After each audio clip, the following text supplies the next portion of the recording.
প্রিয় স্যামজনবাসী, আপনাদের ভালোবাসা চ্যানেল থেকে আরো একবার অনেক অনেক শুভেচ্ছা। নিশ্চয়ই খুব ভালো রয়েছেন। ফাইনালি দেশের মার্কেটে Oppo Reno সিরিজের নতুন একটি স্মার্টফোন লঞ্চ করে দিল, Oppo Reno 80। জাস্ট একবার স্মার্টফোনটার দিকে দেখুন। এইটা মানে এতটা বোল্ড, দেখতে খুবই সুন্দর, খুবই স্লিম, লেদার ফিনিশড হওয়াতে মানে এটা হাতে নিলেও একটা প্রিমিয়াম ফিল পাওয়া যায়। জোস। কারা কারা এই স্মার্টফোনের রিভিউর জন্য ওয়েট করছিলেন কমেন্ট করে অবশ্যই জানাবেন। শুরুতেই কয়েকটা বিষয় জানিয়ে রাখছি। এই স্মার্টফোনটা বাংলাদেশ মার্কেটে 128GB ভ্যারিয়েন্টই পাওয়া যাবে, তবে 8GB র্যামের সাথে এক্সট্রা আরো 8GB ভার্চুয়াল র্যাম ব্যবহার করা যাবে। আর প্রি অর্ডার তো শুরু হয়ে গেছে। পাশাপাশি এই স্মার্টফোন ফার্স্ট সেল শুরু হতে যাচ্ছে আগামী মাসের 6 তারিখে, মার্চ মাসের 6 তারিখে ফার্স্ট সেল শুরু হবে। ওয়েল, আমরা যদি এটা ডিজাইন অ্যান্ড বিল্ড ম্যাটেরিয়ালস দিয়ে ফার্স্টে শুরু করি, রিয়ারের ডিজাইনটা থেকে শুরু করতে হয়। এটা লেদার ফিনিশ, তো লেদার ফিনিশ হওয়াতে এটার প্রিমিয়ামনেসটা অন্য লেভেলে চলে গেছে। এবং এর আগেও মনে হয় ওপর অন্য বেশ কয়েকটা স্মার্টফোনে আমরা এমনটা পেয়েছিলাম। এটা বেশ সুন্দর, দেখতে খুবই ভালো লাগবে এবং হাতেও দারুণ একটা সলিড ফিল দেয়। ফিঙ্গারপ্রিন্ট মানে জিরো ফিঙ্গারপ্রিন্ট ম্যাগনেট, ফিঙ্গারপ্রিন্ট যাতে বসছে না এটুকু শিওর থাকুন। স্ক্র্যাচ পড়ার পসিবিলিটিও নেই, তবে যেহেতু লেদার ফিনিশ, যদি একটু শার্প কিছুতে লাগে কেটে যেতে পারে, লাইক ছুরি হতে পারে এরকম আর কি। বডি ফ্রেম সেটা প্লাস্টিকে তৈরি, আর ডিসপ্লেকে প্রোটেকশন করছে Corning Gorilla Glass 5। এটাও একটা ভালো বিষয় যে Corning Gorilla Glass 5 এর প্রোটেকশন রয়েছে। বেশ পাতলা স্মার্টফোন হওয়া সত্ত্বেও এতে কিন্তু আমরা দেখছি 3.5mm হেডফোন জ্যাকটি দেওয়া হয়েছে। অনেক স্মার্টফোনে আমরা দেখি এর চাইতেও মোটা কিন্তু 3.5mm হেডফোন জ্যাক থাকে না, তো এটা ভালো বিষয়। ওপোকে এই জন্য থ্যাঙ্কস। এরপরে USB Type-C পোর্ট রয়েছে, প্রাইমারি মাইক্রোফোন, স্পিকার গ্রিল, এটাতে সেকেন্ডারি নয়েজ ক্যান্সেলেশন মাইকও পাবেন আপনারা। রাইট সাইডে হোম বাটন, লেফট সাইডে রয়েছে ভলিউম রকার এবং সিম কার্ড স্লট বা সিম card tray. That's it. So overall এই ফোনটা আসলে হাতে নিয়ে বেশ ভালো লেগে যাবে। এটার ওজন মাত্র 182 গ্রাম আর থিকনেস হলো 7.8mm। সো বেশ পাতলা স্মার্টফোন বলাই যেতে পারে। এনিওয়ে, আমরা ডিসপ্লে সেকশনে চলে আসি। এর ডিসপ্লে সাইজ 6.43 ইঞ্চ। এটা মূলত একটি AMOLED panel, full HD plus রেজলিউশনের, 90Hz হাই রিফ্রেশ রেট রয়েছে এখানে এবং এর PPI ডেনসিটি হলো 409। আর শুরুতেই বলছিলাম Corning Gorilla Glass 5 প্রোটেকশন করছে একে, পিক ব্রাইটনেস 800 নিটস। তো এই ডিসপ্লেটাতে আমরা কমতি কিন্তু কিছুই দেখছি না। হ্যাঁ, কমতি মনে হতে পারে হাই রিফ্রেশ রেটের বিষয়টা, তবে পার্সোনালি আমার কাছে 90Hz আর 120Hz এই দুটো যদি ঠিকঠাক ভাবে পুশ করতে পারে তাহলে দুইটার মাঝে আমি খুব একটা তফাৎ দেখি না, মানে রেগুলার ইউজেস তেমনটা মনে হয় না। আর এটা আমরা চেক করেও দেখছিলাম 90Hz ঠিকভাবে পুশ করতে পারছে। এছাড়াও টাচ রেসপন্স কিন্তু ঠিকঠাক পেয়েছি এই স্মার্টফোনে। কালার রিপ্রেজেন্টেশন যথেষ্ট ভালো, শার্পনেসের কোনো ঘাটতি মনে হয়নি। আউটডোরে ব্যবহার করে দেখছিলাম, একদম ডিরেক্ট সানলাইটে কিছুটা কম মনে হতে পারে, বাট স্টিল এটা ভিজিবল এবং ব্যবহার করার উপযোগী। আর ইনডোরেতে কোনো ধরনের সমস্যা নেই। সাইড থেকে দেখতে গেলে কোনো ধরনের গ্রিন টিন্ট এই ধরনের কোনো প্রবলেম কিন্তু আমরা ফেস করিনি। ওভারঅল ডিসপ্লেটা ভালো লেগে যাবে বলে আশা করছি। এমনিতে চিন বেজেল বেশ ন্যারোই, জাস্ট লোয়ার চিনটা মোটা মনে হয়েছে। এটা এই সময় দাঁড়িয়ে আরো ন্যারো করা যায় বলে আমার মনে হয়। ইভেন আমরা 30K এর আশেপাশে অনেক স্মার্টফোনে দেখি এটা আরো কিছুটা ন্যারো থাকে। তো Oppo এই জায়গাটাতে আরেকটু সৌন্দর্য ফুটিয়ে তুলতে পারতো, মানে রিয়ার প্যানেলটা তো অনেক সুন্দর সেই হিসেবে। ওয়েল, এই ডিসপ্লের তলায় রয়েছে ফিঙ্গারপ্রিন্ট স্ক্যানার। এটার পজিশনটা ফার্স্টের দিকে আমার কাছে একটু নিচে মনে হয়েছে, বাট এটা দেখুন সুপার ফাস্ট, মানে এই বাজেট অনুযায়ী একদমই ফাস্ট, যথেষ্ট ফাস্ট অ্যান্ড একুরেট, প্রত্যেকবারে একুরেটলি কাজ করে।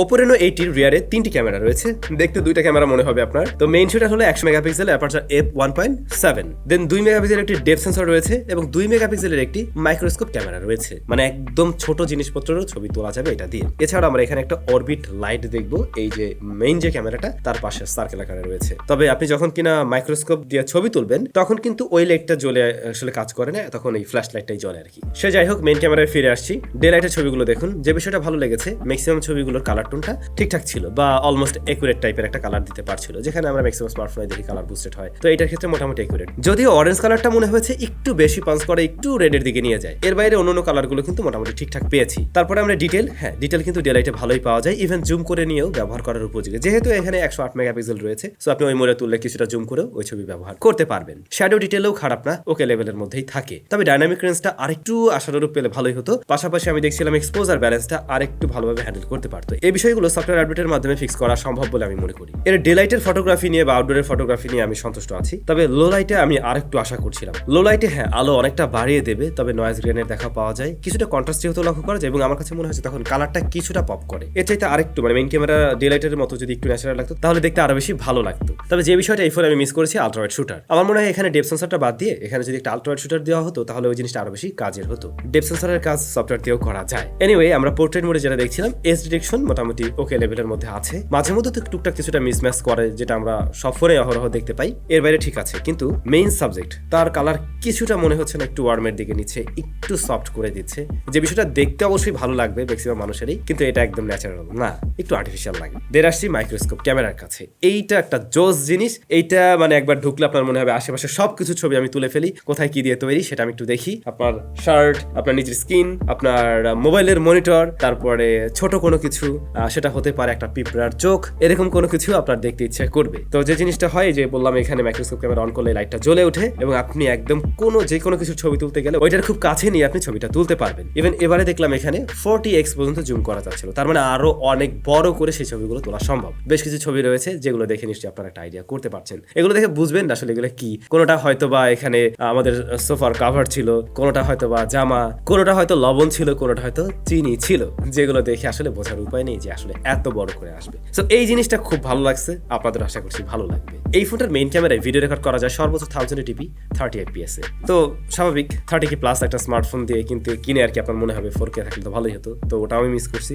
আর ভিডিও স্টেবিলিটি আরেকটু বেটার হওয়া উচিত ছিল, ভিডিওতে এক্সপোজার ব্যালেন্সটা আরেকটু বেটার দরকার ছিল। এর বাইরে ভিডিও মোটামুটি ওকে, একটু ঠিকঠাক ভাবে স্টাডি ভাবে শুট করতে পারলে ভিডিও কাজে লাগানোর মতো হবে বলে আশা করছি। ফ্রন্ট ফেসিং ক্যামেরা 32 মেগাপিক্সেলের, তো এটা বেশ বড় সড়ো থাকে ওপর ক্যামেরায়, এটা এখানেও তার ব্যতিক্রম না। এবং এইটার রেজাল্ট ম্যাক্সিমাম সেলফি লাভারদেরই পছন্দ হবে, আমাদের কাছেও ভালো লেগেছে। আউটডোরের ছবিতে ভালো শার্পনেস ডিটেল পাওয়া যায় এবং ডাইনামিক রেঞ্জটা মোটামুটি ওকে লেভেলের মধ্যেই থাকে অন অ্যান এভারেজ। আর হচ্ছে গিয়ে ইনডোরের দিকে আমরা কিছুটা সফট হতে লক্ষ্য করি, পাশাপাশি একটু ব্রাইট করে দেওয়ার প্রবণতাও রয়েছে। ওই যে যা বলছিলাম সেলফি লাভারদের আর কি ভালোই লাগবে, টিকটক যারা করেন তাদেরও ভালো লাগবে বলে আশা করছি। এখানেও সর্বোচ্চ 1080p 30fps ভিডিও রেকর্ড করা যায়। ক্যামেরা সেগমেন্টে আমি ওটাই বলবো, আমি আলট্রা ওয়াইড শুটটা মিস করছি, বাকি যে বিষয়বস্তু আছে সেগুলো মেনে নেওয়ার মতো ছিল। আমরা এবার আসছি পারফরমেন্স সেকশনে। এটা রান করছি কিন্তু MediaTek Z99 দিয়ে, এবং শুরুতেই বলছিলাম এটা 8GB র্যাম ভ্যারিয়েন্টে পাওয়া যাবে এবং স্টোরেজ হলো 128GB। আপনি আলাদা করে 8GB ভার্চুয়াল র্যামও এখানে ব্যবহার করতে পারবেন, যার হয়তো কোনো প্রয়োজনই পড়বে না। রান করছে ColorOS 13 A based on Android 13, so latest operating system আপনি এখানে পাচ্ছেন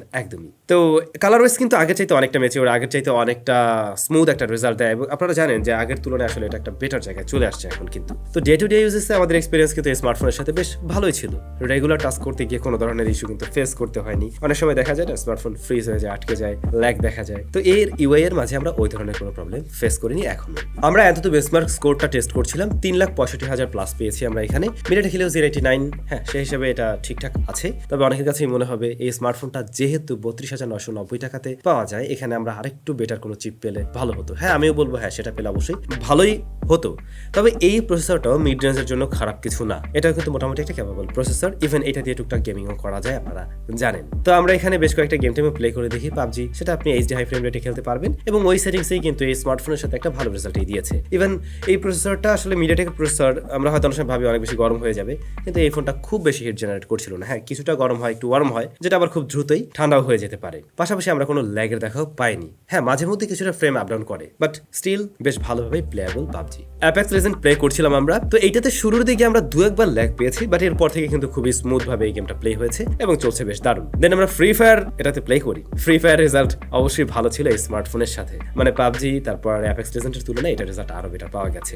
সিওডিও ট্রাই করছিলাম, ওটার রেজাল্ট ওটা খুবই স্মুথ একটা গেম, খুবই অপটিমাইজড, যা স্মার্টফোনের সাথে খুবই ভালো একটা রেজাল্ট দিয়েছে। বাকি রাখবো কেন অ্যাসপালস 9, তাকেও আমরা ট্রাই করছিলাম। হ্যাঁ ওই স্মার্টফোনে এখানে বেশ ভালো চলছে, বাট গ্রাফিক্সটা আরেকটু বেটার হলে আর কি আরো সুন্দর লাগবে এই স্মার্টফোনে, যদিও অ্যামোলেড যে কোনো কিছু কালার বেশ পপ করে দেখতে ভালোই লাগে। সো ওভারঅল গেমিং এর জন্য এটা মোটামুটি, আমি বলবো না কোনো গেমিং ডিভাইস গেমিং এর জন্য সেরা কিছু সেরকম না, বাট হ্যাঁ আপনি মাঝে মধ্যে চাইলে এটাতে অবশ্যই গেমিং করতে পারবেন এবং ওই যে একদম হিটিং ইস্যু, খুব বেশি ব্যাটারি বার্ন করবে, এই ধরনের সমস্যা আপনি ফেস করবেন না আশা করছি। স্মার্টফোনটিতে পাওয়ার দেওয়ার জন্য রয়েছে 5000 mAh এর ব্যাটারি, বক্সে পেয়ে যাবেন 33 ওয়াটের সুপারভোক চার্জার। তো এই যে চার্জার আর এদিকে ব্যাটারি, এই কম্বিনেশনটাও ঠিকঠাক আছে, স্ট্যান্ডার্ড, এবং এই স্মার্টফোন একদিন চালানো যায় ইজিলি। আপনি যদি 90 Hz অন রেখেও চালান তাতেও মিডিয়াম ব্রাইটনেস একদিন সুন্দরভাবে চালানো যায়। সো ব্যাটারি ব্যাকআপ নিয়ে আশা করছি প্যারা খাচ্ছেন না। ভালো বিষয় এতে স্টেরিও স্পিকার পাবেন আপনারা, এর যে ইয়ারপিস এটাই সেকেন্ডারি স্পিকার হিসেবে ব্যবহার হবে, আর নিচে তো একটা মেইন স্পিকার রয়েছে, যথেষ্ট লাউড, হ্যাঁ যথেষ্ট লাউড। এবং যেহেতু এখানে আপনারা দুইটা স্পিকার পেয়ে যাবেন, সাউন্ড কোয়ালিটি অবশ্যই বেটার পাচ্ছেন, বেশ ক্লিয়ার সাউন্ড এবং ফুল ভলিউমে আমরা এই ডিভাইস থেকে ডিস্টরশন পাইনি,